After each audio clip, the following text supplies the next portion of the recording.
Hi everyone, welcome to part 2 of the Great Depression. Our questions to think about: why did Franklin Roosevelt win the 1932 presidential election? What were the 3 R's of FDR's New Deal? And what were the major criticisms of the New Deal? Many people believed that after the stock market crash and the ripple effects in the banking sector, that we only needed a slight correction in the market. After all, there was nothing like this to compare it to. President Herbert Hoover believed that the American people just needed their confidence restored. He opposed any bold government action and asked businesses to voluntarily assist in an effort to halt the slide. A lot of people want to place a lot of blame on Herbert Hoover, but it's important to understand that his opposition to any sort of bold government action was typical of what American presidents and the federal government would do during an economic crisis. It's important to understand that the understanding is that any interference in the economy could set it on a path to destruction. So this idea of classical economics or laissez-faire economics means that the government shouldn't do anything. But as the Depression deepened, President Hoover reluctantly began to move beyond voluntarism to undertake more sweeping government measures. But at this point, it was too little, too late. And people, like I said, are quick to criticize Hoover for not doing enough. But he was doing more than really any other president had done before. Franklin Roosevelt is going to challenge Herbert Hoover, the Republican, in the 1932 presidential election. Franklin Delano Roosevelt was born into the Dutch colonial aristocracy of New York. He was Theodore Roosevelt's 5th cousin, and he married Theodore Roosevelt's niece, Anna Eleanor Roosevelt. FDR attended Harvard University. He served in the New York State Legislature and then became Woodrow Wilson's Assistant Secretary of the Navy during World War I. But in 1921, Franklin Roosevelt contracted polio at the age of 39, and he was unable to stand or walk without heavy metal braces on his legs. He re-entered politics in the mid-1920s and was elected governor of New York in 1928. The try-something attitude of Franklin Roosevelt appealed to the American people. People were inspired by his confidence and his commitment to change. He was convincing, charismatic, and optimistic. And his bout with polio gave him both an understanding of human suffering and a broad political appeal as a man who faced heavy odds and had overcome them. And this is especially important because FDR's privileged upbringing was not necessarily familiar to most Americans. Now, Franklin Roosevelt is going to win the 1932 presidential election by a landslide. And it's funny because a lot of that had to do with Franklin Roosevelt's charisma, about his optimism, his try-something attitude. But a whole lot of that also had to do with the fact that he wasn't Herbert Hoover. I mean, in 1928, Herbert Hoover had won his election by a landslide. And then in 1932, he's going to lose his re-election bid by a landslide. One final comment here is that as the Constitution was originally written, Inauguration Day was March 4th. But Congress had put forth the 20th Amendment, which would move the Inauguration Day to January 20th.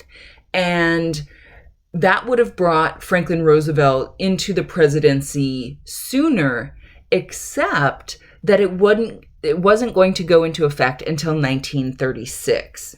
So the country had to wait a little bit longer for an activist president to come into the White House. In the mid-1930s, British economist John Maynard Keynes was trying to explain why the Great Depression was not getting better, as most people believed it should, given the historical trends. Keynes's economic theory was a departure from laissez-faire capitalism or classical economics, which states that the market is perfect and self-sustaining, and that the market automatically adjusts to boom and bust cycles, and that the government intervention can only be a detriment. So this is the classical economics is the system on which most people had been operating, but it doesn't explain why the economy is not improving. So Keynes argued that in the short term, a boost to the economy to get it out of the recession was necessary, and that the government needed to stimulate economic growth.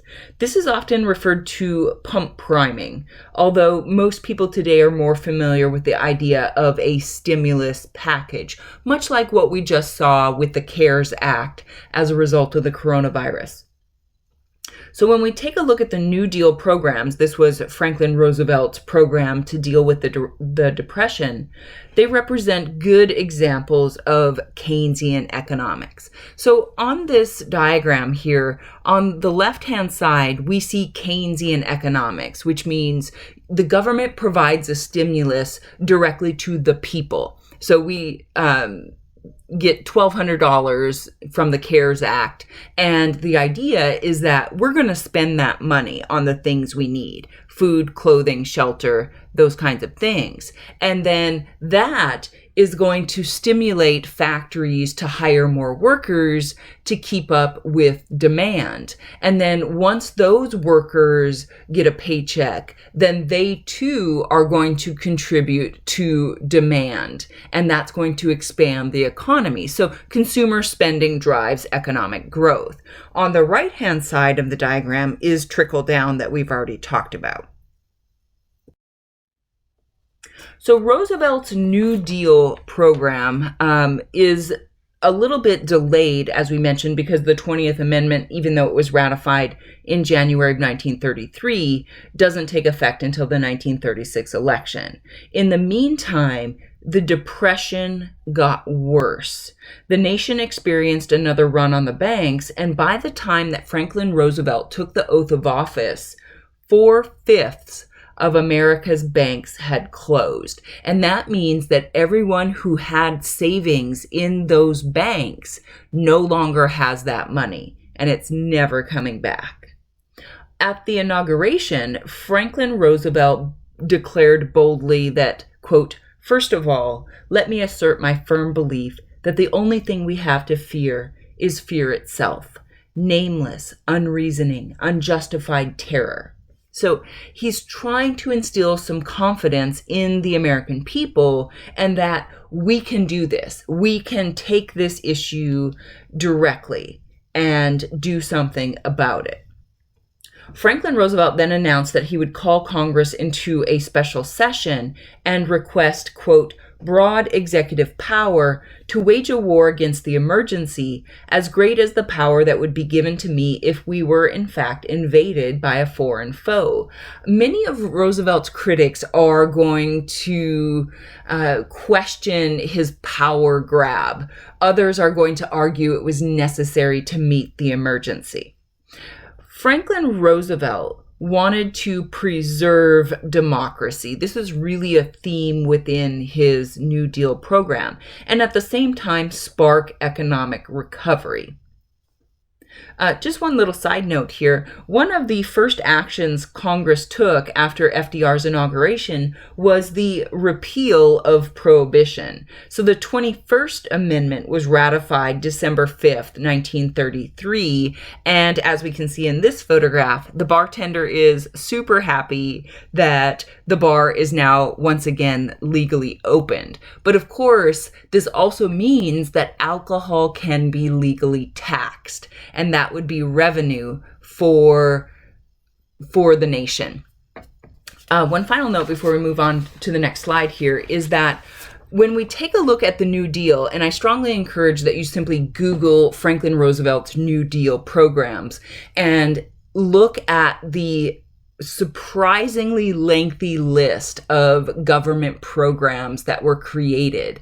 We have a whole wave of new government agencies, new programs, strategies, and it seems like this is a very well thought of effort to address the emergency of the Great Depression. But in reality, Franklin Roosevelt described himself as a football quarterback, that you try one play. If that doesn't work, you try another play. And if that doesn't work, you try another play. So he's trying to find ways to assist and correct the situation. But it's not necessarily a precognitive plan to do it in this manner. But looking back at the New Deal, we can see the themes of relief, recovery, and reform. So when we take a look at these New Deal programs, many of them provide direct relief to the American people in the form of cash payments, so that they can buy food and pay their rent. Recovery programs are those designed to get the economy moving again. And then reform is to make sure that this situation never happens again. The first priority of Franklin Roosevelt and the federal government was strengthening America's finances and dealing with the banking crisis. Many Americans had withdrawn their savings from banks or lost all of their money when the banks closed. Franklin Roosevelt's aides drafted a new banking law and presented it to Congress on March 9th. A few hours later, both houses of Congress had passed it, and FDR signed the new legislation that evening. Congress has never in their lives worked this quickly, but the measure provided for government supervision and aid to the banks. So this requires, first of all, a mandatory bank holiday. Every single bank in the United States would be required to close.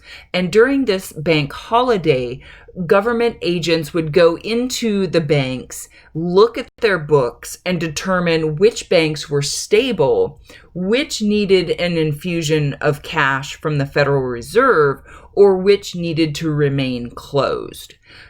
Once this assessment was done, only the stable banks would be allowed to reopen. On March 12th, Franklin Roosevelt addressed the nation by radio in the first of his so-called fireside chats.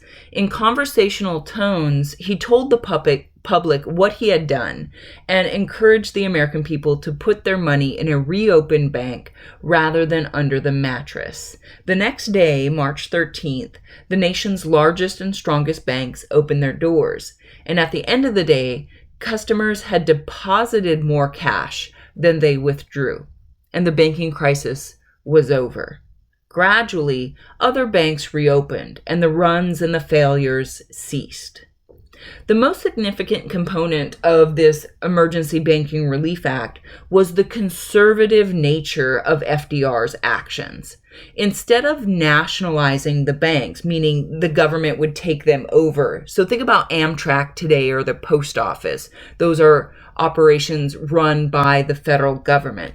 Instead of nationalizing the banks, he had simply thrown the government's resources behind them and preserved the private ownership of these companies and corporations. Although some of the other New Deal programs would be more radical, Roosevelt had really set a tone in the banking crisis. He was out to reform and restore America's economic system, not to change it drastically. So going back to the theme I mentioned a moment ago, is this idea of preserving democracy and really preserving America's economic system. If, say, Eugene Debs had been the president of the United States, we would have seen a very different structure to the recovery efforts. But Roosevelt was not interested in socialism. He was not necessarily interested in moving the U.S. dramatically in a new direction. He just wanted us to recover from this crisis. As I mentioned, there are just an unbelievable number of New Deal programs, and most of them are known by their initials. So historians and others often refer to them as the alphabet soup agencies. So whether it's the CCC, the HOLC, the FSA, the FCA, the AAA, the NRA, the NIRA, all of these things make up the New Deal. But I only want to give you just a couple examples of these programs and strategies to get a sense for the New Deal. One of the key components of the New Deal is going to be what we call public works projects. These are government-funded projects that provide the things the community needs and puts people to work doing it. So many times these are construction projects. The government's going to pay for the construction of dams or roads, bridges, airports, courthouses, and schools. And then people who work on those projects earn a paycheck. And when they spend that money, it drives the economy. President Hoover had been reluctant to spend the government's money this way, although one of America's featured landmarks, the Hoover Dam, was a public works project started during his presidency. One of the largest government programs that Franklin Roosevelt is going to propose is the Works Progress Administration, the WPA. This program has a $5 billion budget. The WPA, under the direction of Harry Hopkins, put the unemployed to work on the federal payroll so that they could earn enough money to meet their basic needs and to help stimulate the stagnant economy. But one of the things that makes the WPA different, in addition to its huge budget, is the inclusion of Federal Project Number 1. This is an effort to preserve the skills of American artists, actors, writers, and musicians.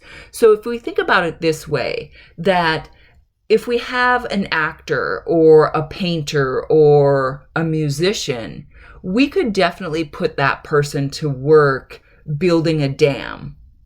But it doesn't necessarily harness that person's unique skills. And that's where Federal Project Number 1 comes in. We have the Federal Writers Project, the Federal Music Project, the Federal Art Project, and the Federal Theater Project, just to name a few, as ways to keep these people employed, but to take advantage of their special skills. One of the examples I wanted to use for reforming the system had to do with the banking system. We've mentioned it before that when a bank closed, people lost their money. So imagine that situation where your bank with your savings account in it closes and you no longer have access to that money. It is going to have a huge economic impact. So one of the things that's going to change the system is the so-called Glass-Steagall Act. And one of the things that this does is it prevents commercial banks from being involved in the buying and selling of stocks. So it makes a clear distinction between commercial banks that you and I would use and investment banks. In addition, the Glass-Steagall Act creates the Federal Deposit Insurance Corporation, or FDIC. And this is a program where the U.S. government insured deposits. Initially, it was up to $2,500, but it was very quickly expanded to $5,000. So if you had, say, $5,000 in a savings account and the bank went bankrupt, then the government would refund your money up to $5,000. So it is really deposit insurance. Today, the FDIC guarantees up to $250,000 per account. Another example of reforming the system had to do with the creation of the SEC, the Securities and Exchange Commission, and this helps to regulate the stock market. It mandates the disclosure of financial information, including profit and loss statements and balance sheets, so that investors can make informed decisions. One of the other interesting powers that the SEC has is that it has the ability to halt trading on the stock market to prevent any wild changes in the market. And interestingly enough, in the early days of our coronavirus pandemic, when the stock market was plummeting, the SEC did just that. The idea is it's okay to let the bubble burst, but we can't let a situation go where we are devaluing the stocks to the point where these huge numbers of corporations are going to go out of business. One of the other reforms that we see here, the Social Security Act, was passed by Congress in 1935. And part of the reason why this was created is that in the 1930s, the United States was one of the few modern industrial nations that had never developed a welfare system for the elderly, for the disabled, and for the unemployed. Payroll taxes would pay for the benefits, with the federal government providing money to the states for those who qualify. There are criticisms of the Social Security Act, both then and now. First of all, the pensions were small. They ranged between $10 and $85 a month when the Social Security Act went into effect. Today, they are still small, but for those who are using Social Security as their only retirement plan, they are not necessarily using this program as it was intended. This was meant to be a supplement for your own pension programs in retirement. A second criticism is that not everyone was covered. Farm laborers, domestic workers, and the self-employed were not covered by Social Security. This is especially problematic when we consider the fact that minorities were most often in this category. So as farm workers, as domestic servants, they were not covered by Social Security. And then finally, the single tax rate for all pinches the poor more than the rich.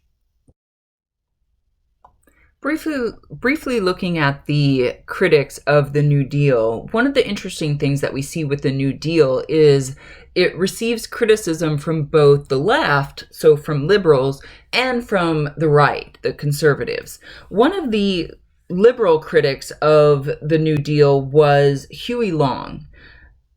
Long was the flamboyant senator from Louisiana who had originally supported the New Deal, but he had turned against FDR and by 1935 had become a major political threat to the president in terms of a possible challenge in the 1936 election.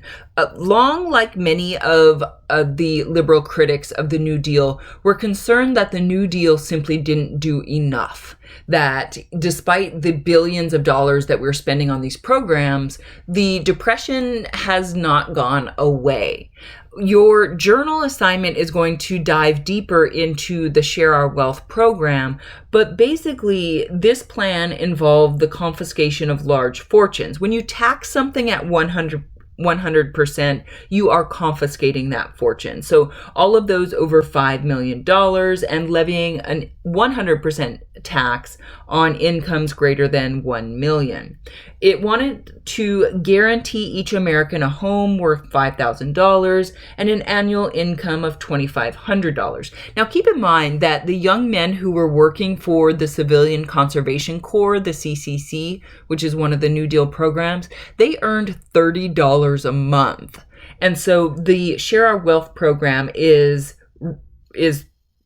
proposing $2,500 a year. Also, there would be pensions for the elderly.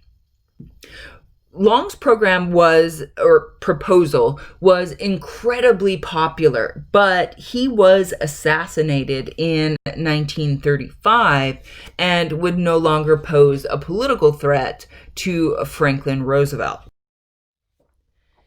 In 1932, Franklin Roosevelt had campaigned for the, quote, forgotten man at the bottom of the economic pyramid. But by 1934, some radicals had argued that the New Deal had forgotten the forgotten man. And as a result, worker strikes increased. So labor unions are another liberal critic of the New Deal for not doing enough, especially when it comes to workers' wages. So probably unsurprisingly, union membership is going to increase dramatically during the Great Depression.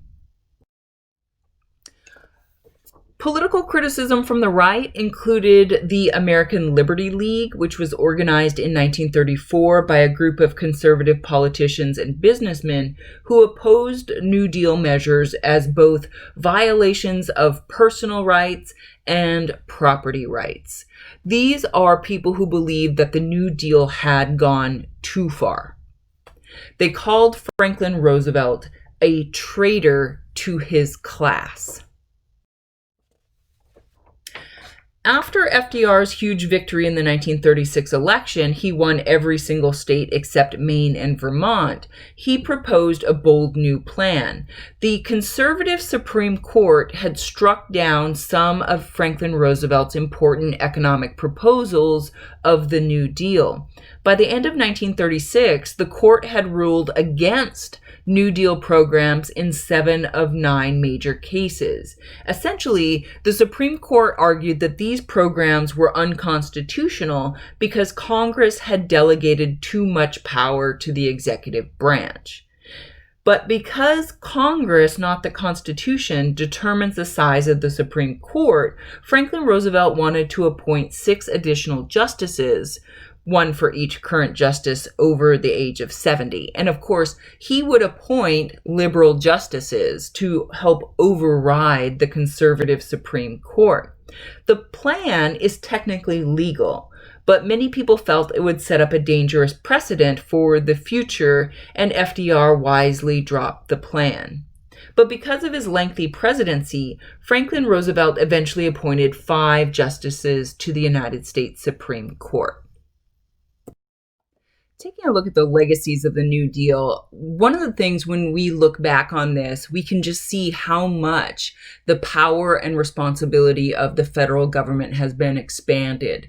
The U.S. government is now involved so much more in the day-to-day lives of the American people that would have been shocking 100 years ago.